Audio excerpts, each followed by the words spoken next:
Holy smokes, what the heck is going on with Gavin Newsom? You're probably wondering how we got here. Well, you know what?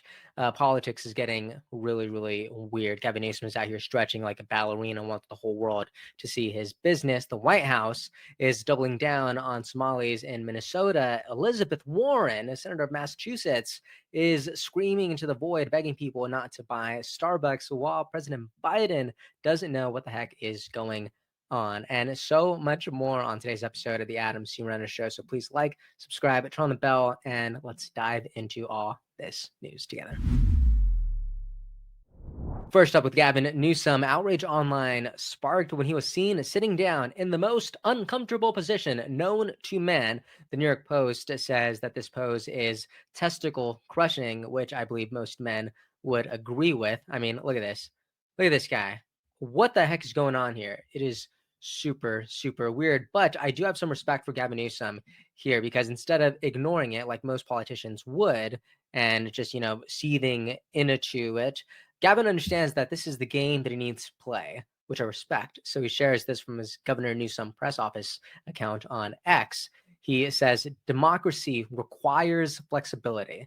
And it's obviously an AI generated photo of him doing some weird pose that is just hilarious and iconic. It is both a self-own and a self-win at the same time. But I can't say the same thing about all the other Democrats that we're going to be sharing today, because Elizabeth Warren is out here begging her followers not to go to Starbucks because I guess she didn't want to let Zoe Mandani and Bernie Sanders have all the action. So look at her just crying into the void here. If you usually go to Starbucks, don't. Starbucks workers are on strike. That's right. Workers across the country are fighting for Starbucks to stop union busting and to settle a fair contract. That'll mean higher wages, better conditions, and a strong union that looks out for workers. We've got to have their backs. So say it with me.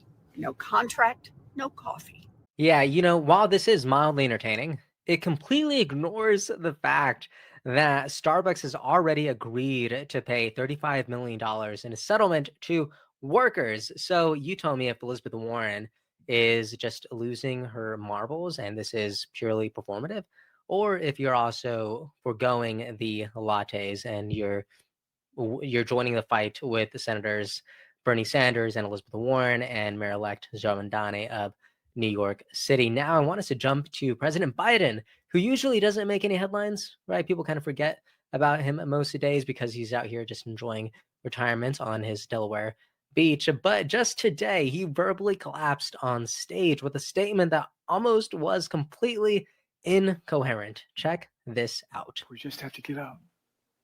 As long as we keep the faith, summon hope, and get back up and remember who in the hell we are. We're the United States of America.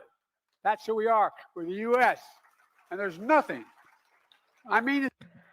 Yeah, that was so weird. If the Daily Wire didn't have this caption saying what President Biden kind of said, I don't think anyone would actually understand him. He said, "We are the United States of America."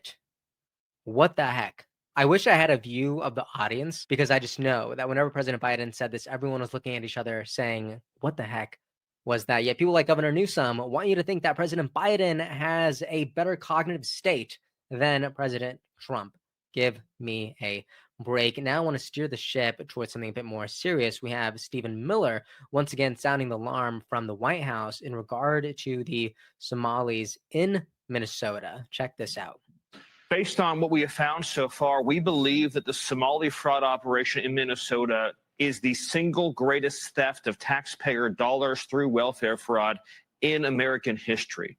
We believe that we have only scratched the very top of the surface of how deep this goes. And you're familiar with all the scams with pretending that children have autism who are not in fact autistic, with pretending to enroll people in food programs when in fact nobody was ever enrolled, and engaging in massive fraud, lying, and theft and grift on a scale we've never seen before in American history. The total bill, the total tab for this is going to be far beyond the numbers we've already seen reported. We believe the state government is fully complicit in this scheme, And we believe that what we are going to uncover is going to shock the American people. Look, based on the records that we already have, and this is a significant undercount, by the way, 75% of the Somali population in Minnesota is on welfare. But that's likely a significant undercount of just how much of a financial burden the Somali refugee population is imposing Let me on ask this this. country. My goodness. Earlier today, we talked about how the fraud in Minnesota looks to have ballooned past $8 billion. So this is why this is anything that anyone could talk about right now. The White House Rapid Response page also shared this, where State Senator Zainab Mohammed says that Minnesota would not be able to survive without the Somali community. State Senator Zainab Mohammed says these attacks won't stop with Somalis, and their contributions can't easily be erased. We are in every industry, and Minnesota would not be able to survive nor thrive without the Somali community here.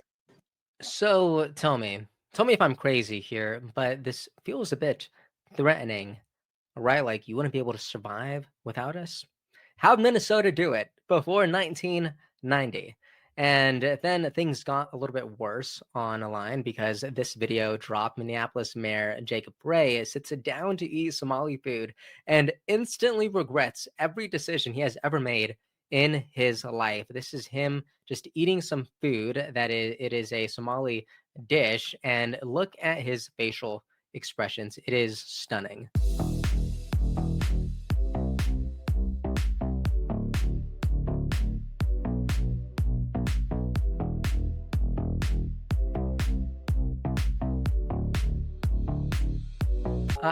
What Mayor Jacob Frey? I have never seen anyone look more uncomfortable while eating food than right now. He is chewing but not swallowing. His eyes are watering. My goodness, this entire expression just screams pure panic. It is so sad. Colin Rugg says that it looks like he wants to throw up after trying this dish. Do you agree with him? You let me know. Anyways, that is a Friday night in California and Washington, D.C., and obviously Minnesota. And I'd love to know what you think about all of it. And hey, if you made it this far, please like, subscribe, turn on the bell. And it is December 5th. Getting excited about the holidays, and I hope you are as well. But tell me what you think about this video in the comments, and I will see you all next time. Merry Christmas. Episode's over already? Geez, that was fast. Well, they say beautiful things do not last forever, but feel free to watch and listen to another one of these episodes if you're interested in those conversations as well. Also, this next part is huge. Make sure to obliterate that like and subscribe button and turn on the notification bell so you never skip a beat. I also have a newsletter where we dive into the news, politics, and ideas that shape our future. If you're interested in signing up, I'd really appreciate that. Anyways, that's the end of this episode. Thank you so much for watching and listening, and I'll see you next time.